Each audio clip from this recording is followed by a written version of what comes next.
Bom dia, boa tarde ou boa noite, meus amores e amoras. Vai depender do horário que você esteja assistindo esse vídeo. Então, vamos descobrir qual é o assunto da aula de hoje? O tema da aula de hoje vai ser o tempo. Vamos conceituar o tempo e vamos conversar sobre esse fascínio que é viajar no tempo. Hoje, nós, quando queremos viajar no tempo, basta a gente puxar a nossa memória e recordar aquele momento. Utilizamos também fotos para recordar pessoas que passaram pelas nossas vidas, lugares que nós visitamos, acontecimentos que nos marcaram, sentimentos. Então, fotos é uma forma importante de fazer com que a gente viaje no tempo. Percebemos as mudanças das crianças. Então, a viagem no tempo é algo que nos fascina. Visitar o passado nos faz retomar os caminhos que trilhamos, as escolhas que fizemos. E quando pensamos sobre tudo isso, nós compreendemos com mais clareza quem somos. Então, geralmente nós fazemos a viagem ao tempo através das fotos, como eu falei, da nossa memória, ou através de um livro de história, né? A história nada mais é do que você poder viajar no tempo e conhecer as escolhas, os acontecimentos históricos. Isso é poder viajar no tempo. Só que essa viagem que nós fazemos acaba sendo uma viagem que a gente não pode alterar o passado, obviamente. Só que, e se a gente pudesse alterar o passado? Se existisse uma máquina do tempo que fizesse com que a gente alterasse o passado? Tem vários filmes e até séries que abordam esse tema, né? Temos filmes como Efeito Borboleta, temos filmes como De Volta para o Futuro, ou a série que está muito conhecida atualmente, que é a série Dark.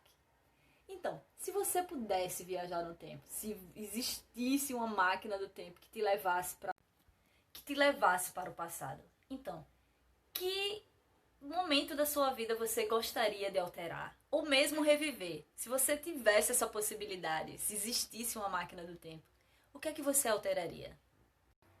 És um senhor tão bonito quanto a cara do meu filho. Tempo, tempo, tempo, tempo, faço um acordo contigo. Tempo, tempo, tempo, tempo. Então, essa música se chama Oração ao Tempo. O que será que ela quer dizer? És um senhor tão bonito quanto a cara do meu filho.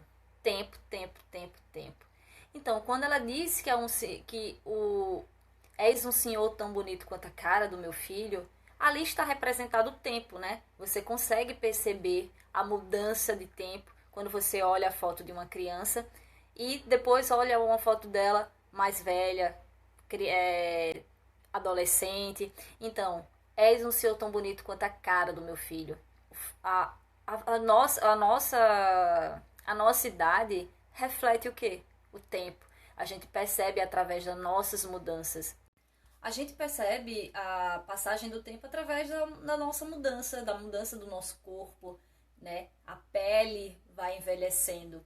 O passar do tempo faz com que a gente sinta as mudanças no nosso corpo, na nossa imagem. Por isso, és um senhor tão bonito quanto a cara do meu filho.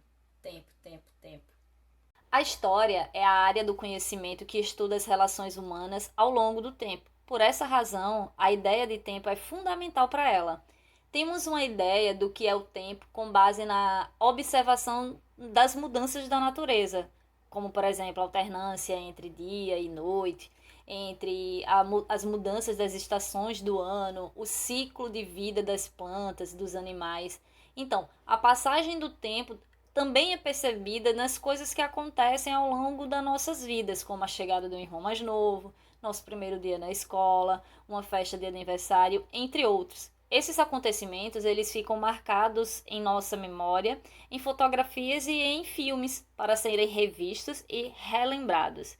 Atualmente, a percepção do tempo predominante é a linear, na qual se entende o tempo como uma linha reta, com presente, passado e futuro. Acredita-se que os primeiros grupos humanos adotavam os ciclos da natureza como referência para medir a passagem do tempo. Observavam, por exemplo, a posição do Sol, as fases da Lua, os períodos de chuva e de estiagem, ou a mudança das estações do ano. Seguindo o tempo da natureza, eles organizavam o trabalho, as refeições, as festas e as outras atividades cotidianas. Ao longo do tempo, foi possível estabelecer um conhecimento maior sobre os ciclos da natureza, o que permitiu o desenvolvimento de atividades mais complexas, como agricultura. Era preciso saber, ao certo, a época de limpar e semear o solo e o melhor momento de colher. Por essa razão, algumas sociedades estabeleceram formas de medir o tempo, criando os calendários. O calendário que usamos hoje, chamado de Gregoriano, está em vigor há quase 500 anos. Ele tem como base o tempo que a Terra leva para dar uma volta completa em torno do Sol, que é de 365 dias, 5 horas e 49 minutos. Como o número de dias não é exato, a cada 4 anos é acrescentado um dia no calendário, que é o ano bissexto. Então, por que calendário gregoriano? O nome é uma referência ao Papa Gregório XIII. Ele encomendou a especialistas a elaboração de um novo calendário que se adaptasse ao antigo calendário romano. O marco inicial do calendário gregoriano é o nascimento de Jesus Cristo. Por isso, ele também é conhecido como calendário cristão. Outros calendários utilizam marcos históricos diferentes. No calendário judaico, por exemplo, o evento fundamental é a criação do mundo por Deus.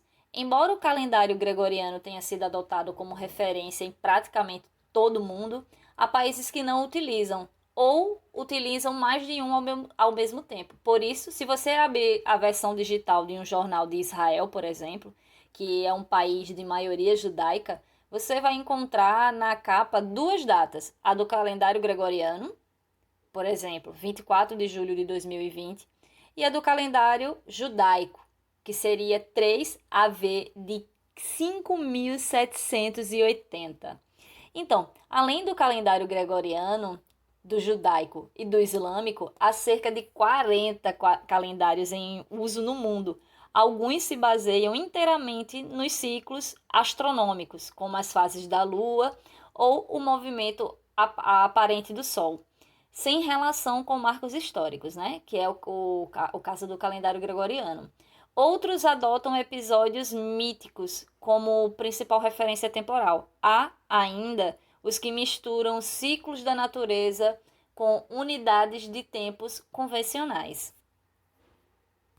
Então, meus amores e amoras, assim eu finalizo a videoaula de hoje. Espero que vocês tenham gostado. Até a próxima!